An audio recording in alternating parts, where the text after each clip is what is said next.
Alléluia. Gloire à notre Dieu.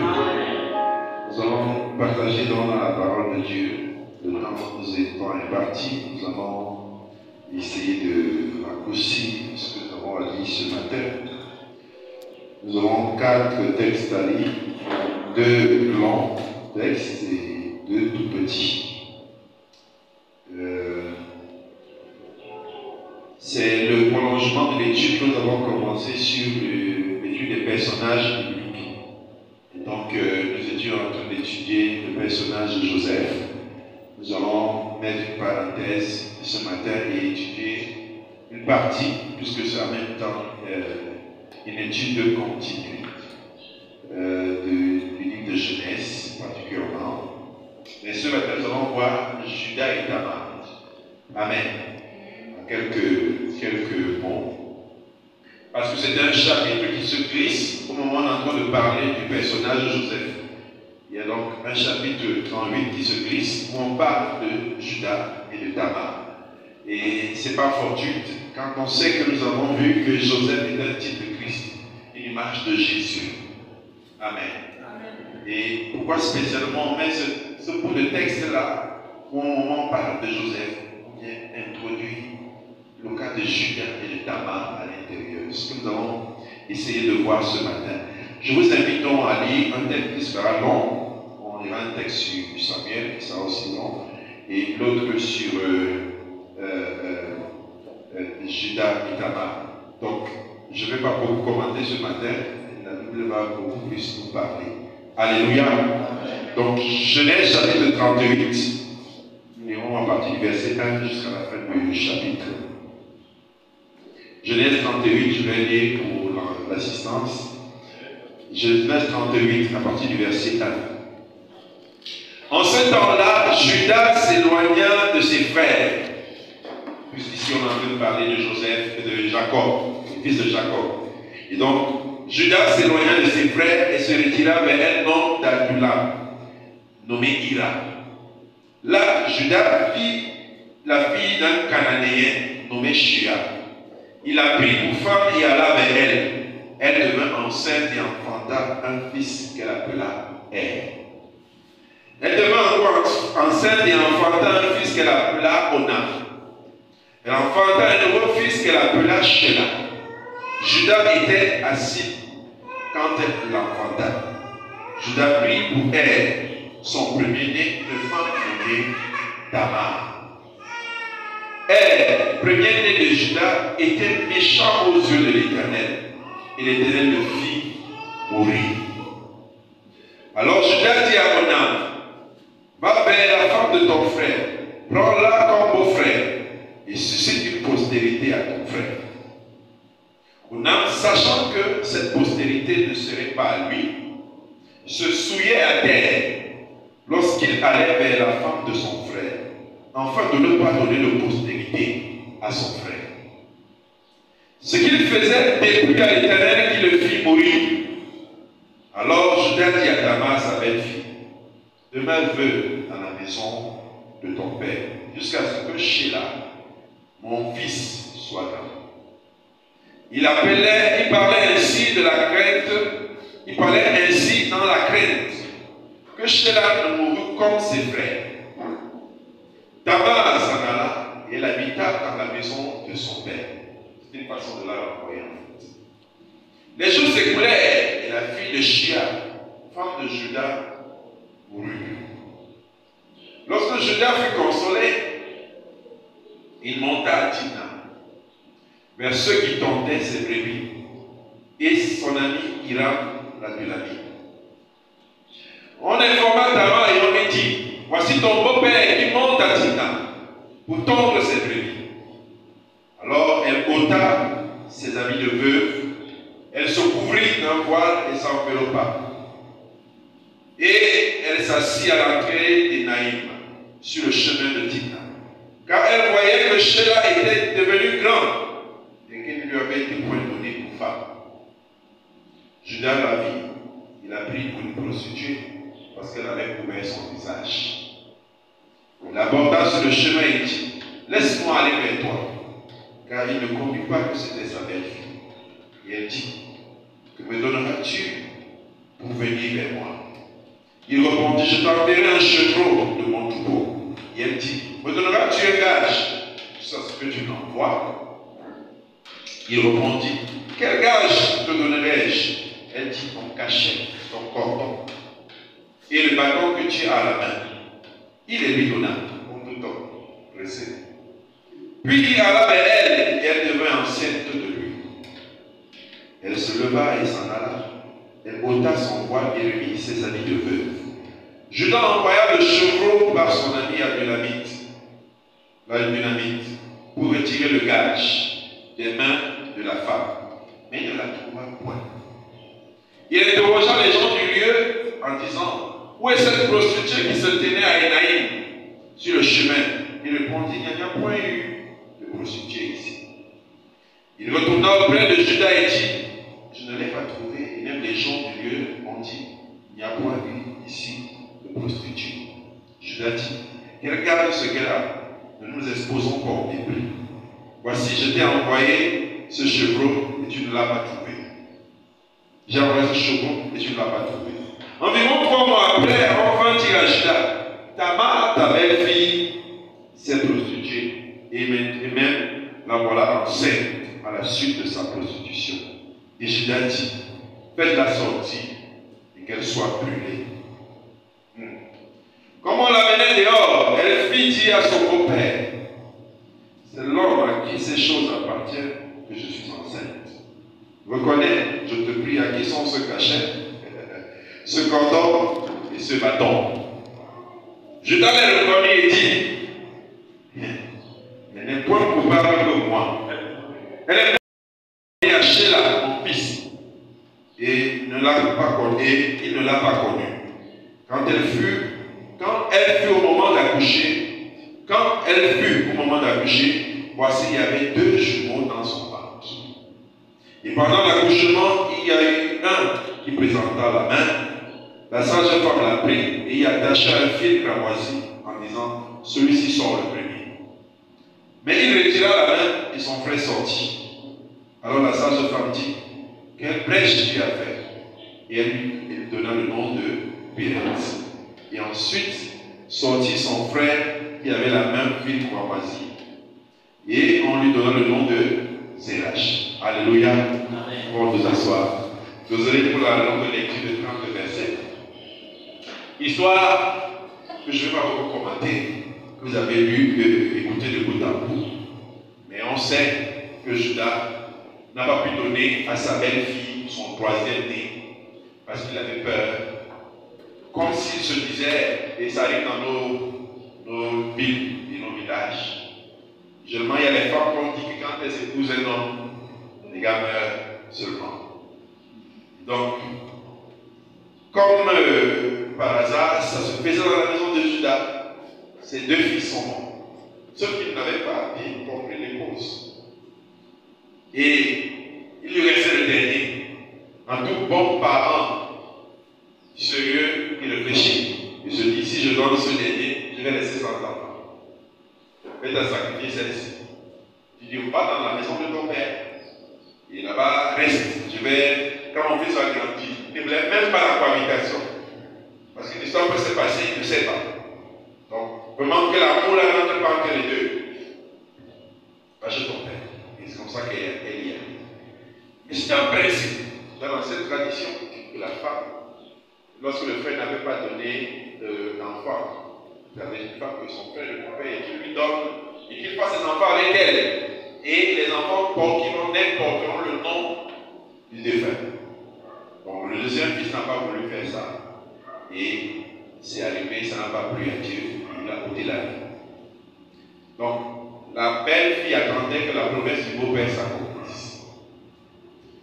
Le beau-père a joué avec la sagesse des anciens. On va dire qu'il a fêté la belle-fille. Sauf qu'il oubliait que la belle-fille, c'est la bonne femme. Et que les femmes sont très dangereuses. Elles réfléchissent. Elle a attendu le piège au beau-père. Que si je n'ai pas le fils, comment avoir le père? Moi, femme, je ne peux pas partir comme ça sans enfant. Elle a calculé le beau-père. lui a dit que ton beau-père est venu, parce que lui, il a perdu aussi sa femme. Il a passé son temps de veuvage. Il pouvait déjà sortir de chez lui. C'est comme ça qu'il s'est rendu dans cette ville-là pour faire tondre ses brebis.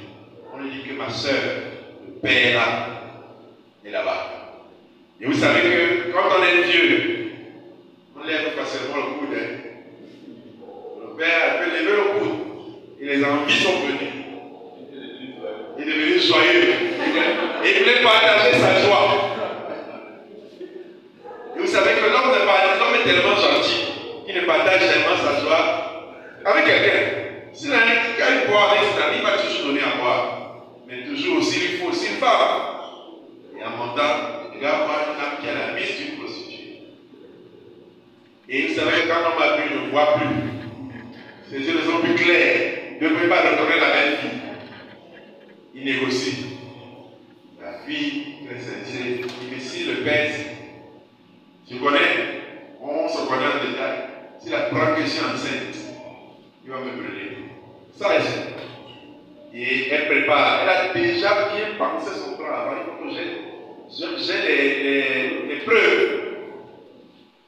Donc, même s'il avait proposé le chevreau là, qui était devant elle, elle a refusé. Elle avait dit que non, ne donne pas quelque chose de bien. Elle avait trouvé quelque chose qu'il n'a pas suivi pour garder la preuve. Femme, qui es-tu? Alors, elle a réussi à avoir ses preuves. Elle est rentrée au quartier. Je ne sais pas si c'est elle qui a envoyé la nouvelle, parce qu'une femme est capable de vous cacher la grossesse. On dit que 3 mois après, on vient lui dire qu'elle est enceinte. Finalement, elle ne pas, le ventre ne se voit pas. Ça reste étonnant. Ce n'est pas fort, ne vient voir quand on dit qu'elle est enceinte et à mort. On vient lui dire que 3 mois après, il y a une grâce. Il dit qu'à brûler, c'est peut brûler.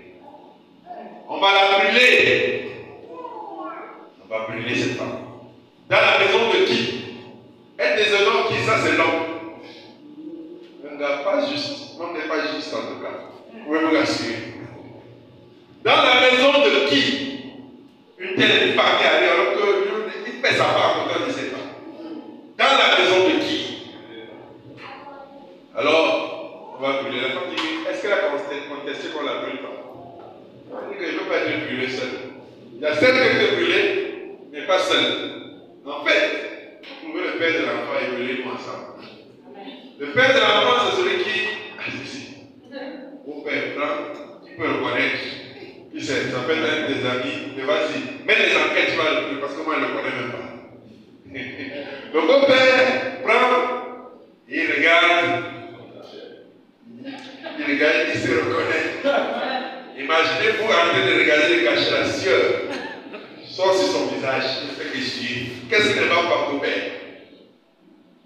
Après, au lieu de dire que bon, ce cachet m'appartient, c'est quand même un ancien. Il dit en fait, cette fille n'est pas plus coupable que moi. Quoi qu'il reconnaisse sa faute, il dit qu'en fait, si elle allait se prostituer, c'est parce que je n'ai pas tenu à ma parole de lui donner mon beau-fils, mon fils. Je ne sais pas que c'est moi. Je ne peux pas. Le gars a retourné la situation comme un ancien. Amen. Amen. Donc voilà la situation que nous sommes en train de voir dans le livre de Genèse chapitre 39. Et je vous invite également à lire Hébreux 11, verset 14. Hébreux 11, verset 14. Celui qui trouve peut lire.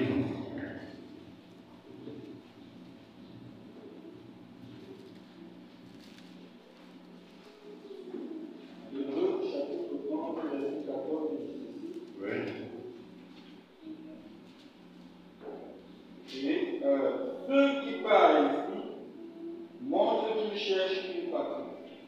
Oui. C'est ça, verset combien? Combien? 7, 14. Hébreux 7, verset 14 dit ici. Car il est notoire que notre Seigneur est sorti de Juda, celui dont Moïse n'a rien dit pour ce qui concerne le sacerdoce. Amen. Ok.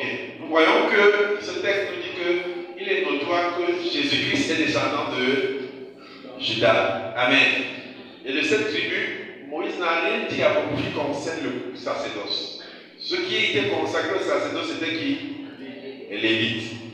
Moïse n'a rien dit à propos de Judas. Mais on voit que Jésus-Christ, qui est descendant de Judas, fait partie du sacerdoce. Amen. Amen. Ok, on lit un autre texte. C'est un peu zèle. On va mettre les éléments ensemble. Matthieu 1, verset 3. Matthieu chapitre 1, verset 3 dit ceci. Judas engendra de Tamar Pérez. Judas engendra de Tamar, n'est-ce pas? Les jumeaux, non? Puis Pérez Et Zara. Et Zara, oui. Continue. Pérez engendra Hezron. Hezron engendra Aram. Aram engendra Aminadab. Tu peux t'arrêter là. Mais s'il s'agit de quoi? De la généalogie de Jésus. Amen. On l'appelle le lion de la tribu de Judas. Ok. Si vous lisez, parce qu'on n'a pas le temps, je vais être prêt. 2 Samuel, chapitre 11. Vous allez voir l'histoire de David. David est la femme d'Uri. David a commis un meurtre pour cacher ses fautes. Amen. Et quand vous voyez la descendance de Jésus, vous retrouvez David dedans. Et vous retrouvez la suite, pas seulement David dedans, mais David et Salomon, nés de la femme d'Uri. Et on poursuit la généalogie jusqu'à Jésus. Donc voici la généalogie de Jésus. Elle est faite de cette personne. Et si vous fouillez encore dans la généalogie de Jésus, vous allez voir Rahab, la prostituée. Elle est dans la généalogie de Jésus. Amen. Donc c'est une généalogie qui n'a rien d'agréable. Amen. Avec toutes sortes d'histoires bizarres de sexe dedans. Il y a le sexe dedans, il y a le meurtre dedans. C'est de là que descend Jésus.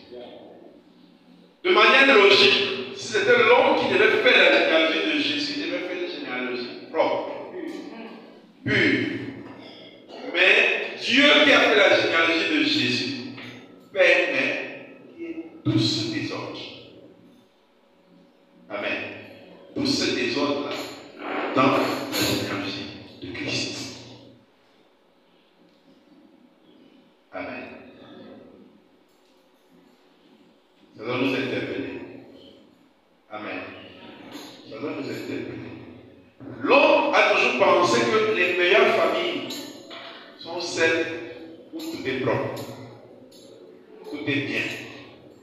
Et les yeux de la religion nous amènent souvent à croire que Dieu ne fonctionne qu'avec ce qui est comme ça, droit, propre. Mais Dieu lui-même qui fait les généalogies a fait que son fils descende des prostituées,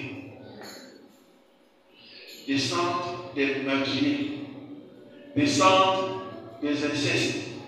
Dieu l'a permis. Amen. Amen. C'est pourquoi un enfant, c'est un enfant. Peu importe la forme par laquelle il est venu. D'un viol, c'était toujours Dieu qui avait voulu qu'il vienne au monde. C'est Dieu qui trace les généalogies. Amen. C'est Dieu qui trace les généalogies. Nous, de manière logique, s'il fallait dessiner la généalogie, on devait la dessiner très bien, très bien, très bien. Propre. Galante. Souvent, certaines personnes, quand ils lisent la Bible, ils ont l'impression de vouloir défendre la Bible. Non, Dieu a voulu que quand on raconte l'histoire des hommes, qu'il y ait ce qui est bien, ce qui est mauvais là. Dieu ne nous choisit pas parce que nous sommes très bien. Parce que nous sommes irréprochables. Non. C'est que nous sommes en train de détruire la valeur de la grâce. Amen. La grâce n'a de valeur et n'a d'origine que parce qu'il y avait des situations qu'il fallait régler. C'est parce qu'il y avait des situations qu'il fallait régler que la grâce, elle existe. Elle n'est pas pour des gens bons. Elle n'est pas pour des gens bien. Elle n'est pas pour des gens qui n'ont pas de problème. C'est pourquoi Jésus-Christ est venu justement là où le péché a abondé. Amen. Et la Bible le dit. Là où le péché a abondé, la grâce a su l'apporter. Peut-être tu viens d'une famille compliquée. Peut-être ta vie même elle est compliquée. Peut-être même ton passé, quand on trace la généalogie, elle n'est faite que de sorciers, de marabouts, des occultistes. Mais la bonne nouvelle, c'est que c'est là-bas que Jésus-Christ veut naître. Amen. C'est là-bas que Jésus-Christ veut naître. Mais Jésus-Christ va plus naître comme à l'époque. Alléluia. Il va s'introduire par toi. Amen. Jésus va s'introduire par toi. Il va naître dans cette famille. Justement parce que la grâce doit diffuser. Imagine que Jésus-Christ ne soit pas là. Comment ça sera? C'est de génération en génération. Donc le fait que Christ naisse dans cette lignée-là, c'est une bonne nouvelle. C'est une grâce. On doit s'en réjouir. C'est pourquoi l'homme ne peut pas comprendre Dieu. L'homme regarde juste à son nez.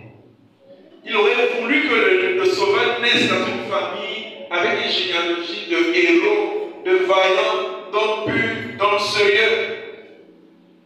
Mais David lui-même, qui avait la connaissance de Dieu, parce que je n'ai pas voulu qu'on lise tout le chapitre, quand il sait qu'il a commis l'acte avec la femme d'Uri et qu'elle est enceinte, il fait venir Uri du champ de bataille pour masquer son mal.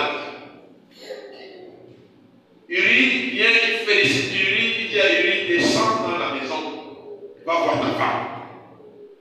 Parce qu'il sait que dès qu'il va voir sa femme, il y aura le rapport. Elle peut tomber enceinte. Donc, l'enfant qui est né là, on va supposer que c'est lui le père. Serviteur de Dieu chante de l'Éternel. Il fait son cadeau. Mais comme on dit en français, je dis que c'est en jeu de malchance, même la chair est mort. Uri va, au lieu de descendre chez lui, il va rester au poste.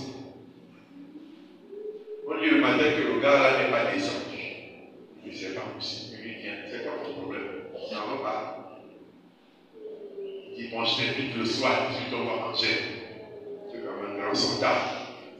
Uri vient, il mange, il dit servez. C'est, il lui boit. Servez, comme tout bon soldat. Les soldats aiment la boisson. Je ne sais pas pourquoi. Il boit, le gars saoule. Le gars marche en tâtonnant. Il connaît que c'est passé la porte de la maison, passer le poste. Il passe coucher au poste. Il n'entre pas chez lui. David dit que ce n'est pas possible. Bref, que la paix c'est en train de vouloir caresse-moi. Ok, comme tu veux parler, moi je vais toujours la si tu vas mourir. Il envoie les nouvelles au chef, au général. Il dit, mettez-moi huilé là où le champ de bataille est le plus dangereux. Et vous retirez les tout. Vous l'exposez et vous retirez les tout. C'est ce qu'ils ont fait. Il est finalement mort. Serviteur de Dieu, chante de l'Éternel. Il a fait ça, roi d'Israël. Tuer quelqu'un. Cacher ça. Mais on vous dit que c'est l'ancêtre de Jésus. C'est ça le pouvoir de la grâce. Amen. Amen. La grâce ne vient pas pour nous encourager à pécher, mais elle nous enlever du péché. Amen. Alléluia. Elle nous enlever du péché. La grâce, ce n'est pas la patience de Dieu, même s'il y a la patience dans la grâce. Mais c'est que la grâce nous donne la capacité d'obtenir ce que nous n'aurons pas dû obtenir. Parce que rien ne nous prédispose à obtenir cela. Amen. C'est pourquoi tu ne dois pas croire que tu peux obtenir de Dieu des choses par les efforts. Et je peux vous assurer, c'est quelque chose qui est difficile de quitter en nous. On a toujours l'impression qu'on doit pouvoir mériter quelque chose de Dieu. On a l'impression qu'on doit faire un effort supplémentaire pour que Dieu nous donne. Non, c'est que nous sommes dans le cadre de la grâce. La grâce, c'est quand tu es disqualifié. C'est-à-dire que quand on regarde les critères, tu n'en as pas droit. Amen. Rien ne te donne droit à cela. Tu ne le mérites pas. Quand on retrouve ça dans n'importe quel angle, cette affaire n'est pas pour toi. Amen. Je disais à poser avec qui, je sais que tu ne pouvais pas faire ça de coiffure. Je vais m'acheter coiffure, on discutait avec les gens. On regardait le défilé. C'est très beau de voir le président, tous les honneurs. Mais est-ce que vous vous rendez compte que depuis plus de 50 ans, on n'a eu que 2 présidents? C'est une grâce que dans une nation, que tu sois président. Quel est le critère qu'on utilise pour vous donner ça? C'est quoi le diplôme? L'intelligence. C'est quoi? Qu'est-ce qu'on doit avoir pour être président? Il n'y a pas de critère. C'est une grâce. Sur 25 millions, vous êtes une seule personne qui dit comme ça. C'est que la probabilité sur 25 là, elle est nulle. Alléluia. Elle est nulle. Bon, on dit que celui qui est actuellement là, on lui a dit un matin que bien, tu es le meilleur pour on lui a donné ça. C'est une grâce. C'est pour montrer que la grâce ne remplit pas. Ce n'est pas des cases qu'on coche. On ne coche pas pour avoir ça. Alléluia. C'est que Dieu se place et dit toi. Je fais de toi ça. Amen. Regardez ce